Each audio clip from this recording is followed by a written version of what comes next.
Hello and happy Friday. Flip me, what a week it's been. Hope you've had a good one. It's been definitely hectic, as they say down here, but all good. This is the third session of Wellness 101, a 5-part series that I wanted to do to help people live a healthier, more productive life. Wellness is effectively making choices or habits that contribute to your overall well-being. This week, I want to talk to you about emotions. It's just emotions taking me over, heartache and sorrow lost in a song. You wouldn't think I used to sing, would you? You definitely wouldn't. And I'm Welsh. Anyway, emotions. They do actually take you over. Well, I don't know about you, but they definitely do with me. Apparently, emotions travel 80,000 times faster than your thoughts, which is sometimes when you get overwhelmed with emotion, you don't even know why to start off with, and you can't rationalize or sort of reason with yourself as to where it's coming from. In the past 6 months, no, it's 18 months, really, time flies, I came to realize that I suffer from anxiety, and it has to do with some past traumas in my life, past decisions that didn't necessarily go in the way I wanted to, situations I found myself in. Overall, I'm a really chirpy guy, but there are moments when it just cuts like a knife. And how it feels is, there'll be something that somebody says, and it acts like a trigger. Think of a gun. The little trigger there, the gun can't do anything without the trigger. Flick the trigger and it fires. Someone might say something to me, or I might watch something or read something and it triggers me. And what that is, it's a little bit of a catalyst. Now, you can be self-aware enough to know that something has happened, but not quite sure what, and your emotions will flare, as I'll say, before the thoughts come in, and it can take you over.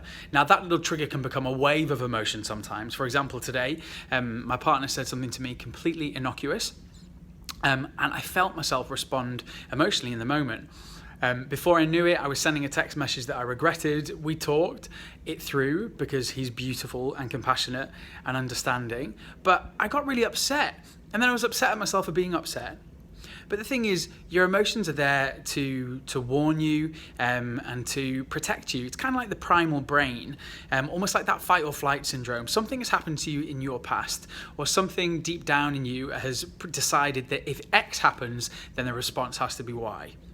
So if you find yourself being overwhelmed with emotions, don't be annoyed at yourself. Don't be angry at yourself, because your body's only doing it to protect you. Your body actually knows what's best for you. But that doesn't mean you need to be led by your emotions the whole time. So there's 3 things that I do when I get myself overwhelmed with emotion, or try to, and don't manage every single time. The first one is respire. If you find yourself feeling anxious or nervous, or you feel like someone's triggered you in some way and said something, just walk away from the situation and breathe. Breathing really helps regulate your mood, it helps you get centered, and it helps you get present in the current moment, not what's happened in the past, not what could potentially happen in the future. So 1, breathe. 2, what you need to do is reflect. Just think. Think, the emotions have come, you may be completely hot-headed at that moment, but reflect. Where did this come from? Was it actually what this person said? And what they said, did it really mean what you think it meant?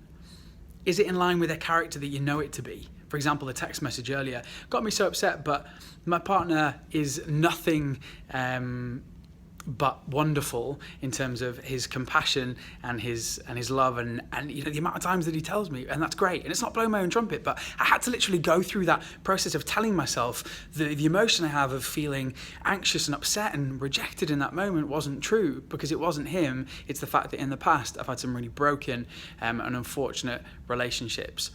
So I had to reflect. Breathe, respire. 2, reflect. Is that emotion you're feeling in the moment reflective of what's happening right then?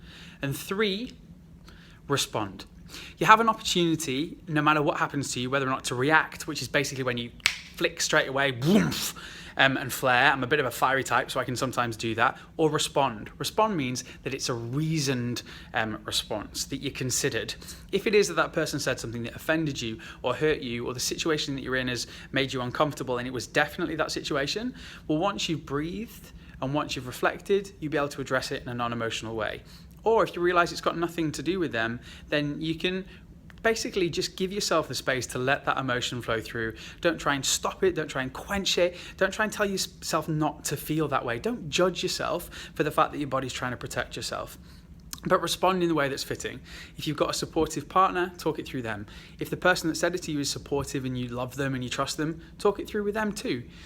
Or find yourself a life coach or a psychologist or a counsellor, all of whom have been incredibly useful to me. So, emotions, they do sometimes take us over, as much as my bad singing says, but that's not necessarily a bad thing. It's what we do with it that counts. So, respire, reflect, and respond. You're a beautiful person with a beautiful future ahead of you.